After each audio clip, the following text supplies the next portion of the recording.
আসসালামু আলাইকুম। আশা করি আমার সকল বন্ধুরা ভীষণ ভীষণ ভালো সুস্থ আছো। আমরা ভালো আছি আলহামদুলিল্লাহ।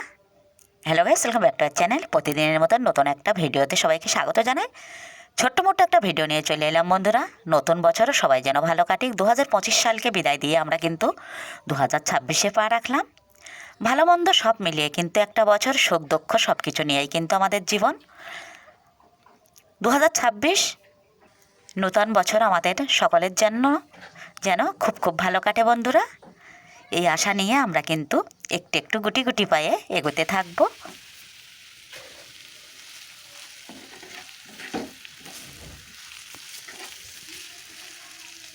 আমার সব বন্ধুদের জানাই হ্যাপি নিউ ইয়ার, নূতন 2026 সাল। আর আজকে সকালে আমি কি টিফিন বানাচ্ছি, শুধু আজকে নয় বন্ধুরা, প্রতিদিন সকালে আমাদের এই থেকেই কিন্তু শুরু হয়। প্রতিদিন এইগুলো আর তো তোমাদের সঙ্গে কোনো দিন শেয়ার করা হয় না। রাত্রিবেলা আমি আলু কুচিয়ে রেখে দেই, সকালে উঠে একটু খামির মেখে নিই, তারপরে কিন্তু প্রতিদিন 2-4 পিস রুটি আর 2-3টা করে পরোটা করা হয়। যার যেটা পছন্দ সে সেটা খেয়ে নেয়। সেই মতো আজকেও বানিয়ে নিলাম, আর সেইটুকুই তোমাদের সঙ্গে আমি শেয়ার করে দিলাম।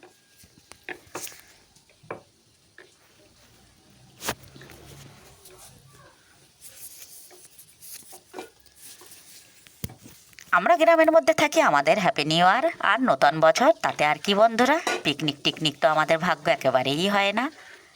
মাঝে মাঝে আমরা বাচ্চাদের নিয়ে প্রতি বছরে ছোট্ট করে বাড়ির মধ্যে, বাড়ির ভেতরে, বাড়ির রান্নার চুলায় কিন্তু আমরা পিকনিক করতাম। এবছর তো আর হলোই না।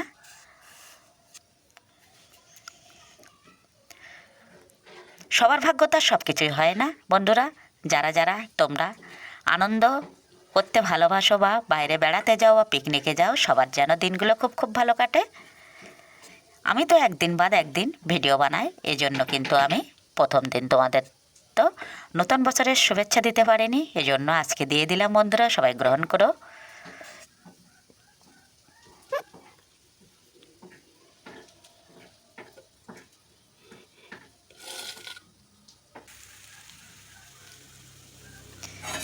শীতের সকালে উঠতে কিন্তু বন্ধুরা অনেকটাই কষ্ট হয়, কিন্তু উঠতেই তো হয় ফজরের নামাজ পড়ার জন্য।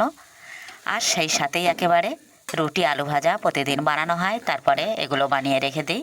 যার যার সময় মতো সব খেয়ে কাজে বেরিয়ে যায় বন্ধুরা। এটাই তো আমাদের গৃহিণীদের কাজ। হাউস ওয়াইফ আমরা যারা, তাদের তো সকলের প্রতি লক্ষ্য রাখা দরকার। কে কী খাবে, কে কী করবে, কখন কে কাজে যাবে, কি খাবে। কিন্তু শীতের সময়টা একটু টাফ হয়ে যাচ্ছে, তবু কিছু করার নেই, খেতে তো হবে, পেট তো শুনবে না। আর বাচ্চারা যে একেবারে ঠান্ডা ভাত খেয়ে বেরিয়ে যাবে, সেটা তো আর মা হয়ে মেনে নেওয়া একদমই যায় না। এজন্য প্রতিদিনই গুটি গুটি পায়ে একটু একটু করে এগিয়ে চলে আসি উনান পাড়ে। এই তো কয়দিন তো গ্যাসের চুলায় বানিয়ে নিলাম বন্ধুরা, এখন কিন্তু মাটির চুলায় উনানের মধ্যেই করে থাকি। ওখানে কিন্তু আগুন তাপানো হয় আর রুটিগুলো বানানো হয়, সেটা কিন্তু বেশি মজা, এই জন্য সেটাই করে থাকি। আর রোজ সন্ধ্যাবেলা আমরা মাগরিবের নামাজ পড়ে একটু আগুন করে নিই।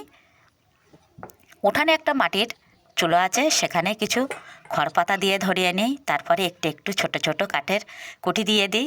সেগুলো বেশ রাত 9টা-10টা পর্যন্ত একেবারে সুন্দর গনগনে আগুন থাকে, সেখানে সবাই হাত পা আবার ছেঁকে নিয়ে কিন্তু আমরা রাত্রে শোয়ার জন্য ঘরে চলে আসি।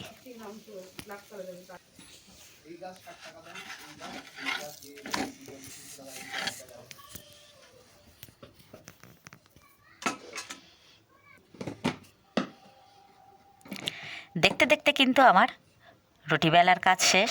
এখন কিন্তু আমরা ভিডিওটা শেষ করে দেবো। যদি কিছু ভালো লেগে থাকে বন্ধুরা, চ্যানেলটি অবশ্যই সাবস্ক্রাইব করে দেবে। যেসব বন্ধুরা আগে থেকে চ্যানেলটি সাবস্ক্রাইব করে গেছো, তাদের কিন্তু অসংখ্য অসংখ্য ধন্যবাদ। যেসব বন্ধুরা এখনও চ্যানেলটি সাবস্ক্রাইব করেনি, প্লিজ চ্যানেলটি সাবস্ক্রাইব করে আমার পাশে থেকে বন্ধুরা।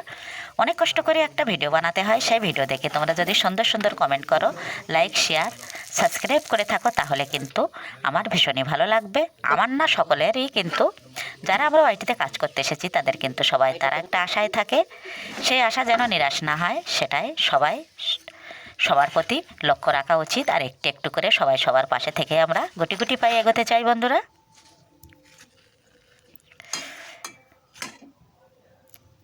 কোনো কোনো দিন আমার বন্ধুরা এত সুন্দর সুন্দর কমেন্ট করো, সেই কমেন্ট পড়ে কিন্তু আরও আমার ভিডিও করার মোটিভেট বেড়ে যায়। আর এই জন্য আমি নতুন নতুন ভিডিও নিয়ে তোমাদের সঙ্গে চলে আসি।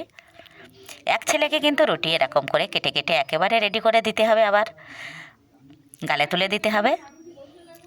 আর একজন একা একাই খেয়ে নেয়। এই হলো আমাদের সকালের রুটিন।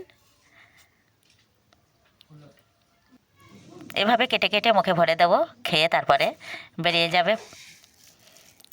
আর আমার কাজ হলো চা বানিয়ে, শুধু মুড়ি হলে বেশি ভালো হয়, হাজব্যান্ড একটু এটা সেটা মিশিয়ে খায়, তার জন্য আমি একটু নিয়ে নিলাম। তারপরে আমি কিন্তু কাপের মধ্যে এভাবে মুড়ি, উত্তম, চানাচুর যেটাই হয় সেটাই কিন্তু এভাবে ভিজিয়ে খেয়ে থাকি।